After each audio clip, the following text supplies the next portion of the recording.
Yes, indeed, sir. The past couple of days have been riddled with devastating news, not only in the train crash that took place in Johannesburg South yesterday, but also a 7.8 magnitude earthquake that hit Nepal on Saturday before noon.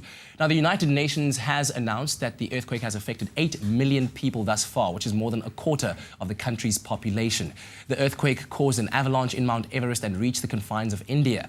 Now, on the line, we have Maja Bygvra from Kathmandu in Nepal. Maja, good morning and thank you very much for joining us.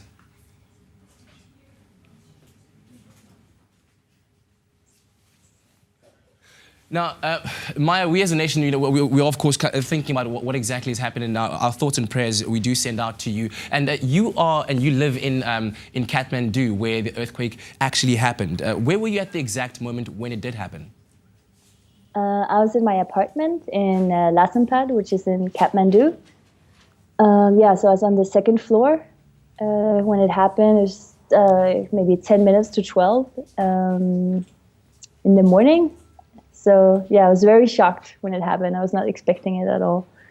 Yeah, I can only imagine that you must have been shocked and frightened. But can you maybe relate to us more about how you were feeling at that exact moment when the earthquake happened? At first, I thought it was a storm because it was a bit windy outside. But then I realized it was an earthquake. And my housemate, Sally, she was also at home. So we just looked at each other. It was like, no, this is not happening. And she ran to the kitchen.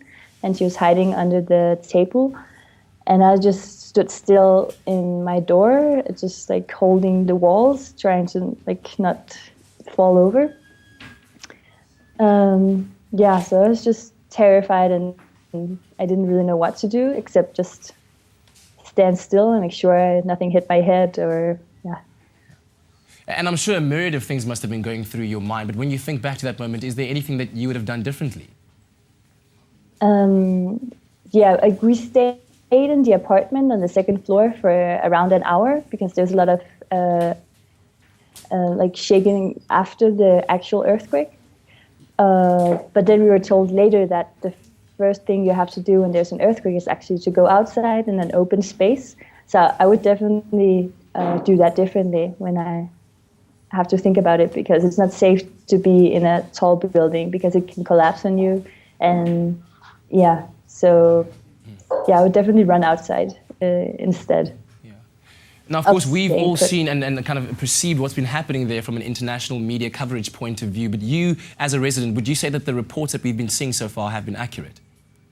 One thing I've been thinking about is how the international media is, of course, focusing on how big a disaster it is and how many people are suffering. But there's also some places here in Kathmandu, like where I live, my building is fine, and many of the surrounding buildings are fine.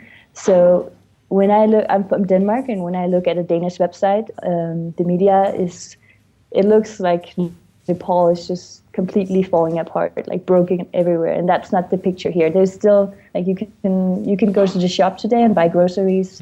I have electricity in my apartment today, so. But of course, it's serious, and there's a lot of people in need still.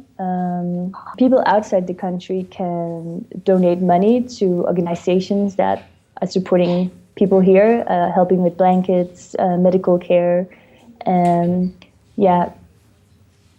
It's not recommended that you travel to Nepal to help, because there's a lot of people here already. So if you travel here, you'll just take up space and water and food. So it's better to donate money to help the people who know where to channel the help, I would say. Yeah.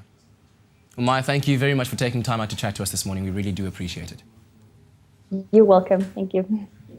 Now, of course, we as a nation, as South Africans, are thinking of those who've been affected by the Nepal earthquake, and we wish that the South African Gift of the Givers team have all of their luck as they travel to Nepal to lend a helping hand to those in need. Remember that you also have the opportunity to assist those who have been affected by joining organizations like Facebook, like Gift of the Givers and the Red Cross, by donating to the cause. But right now, let's find out what else is coming up on the show this morning. Ewan, over to you.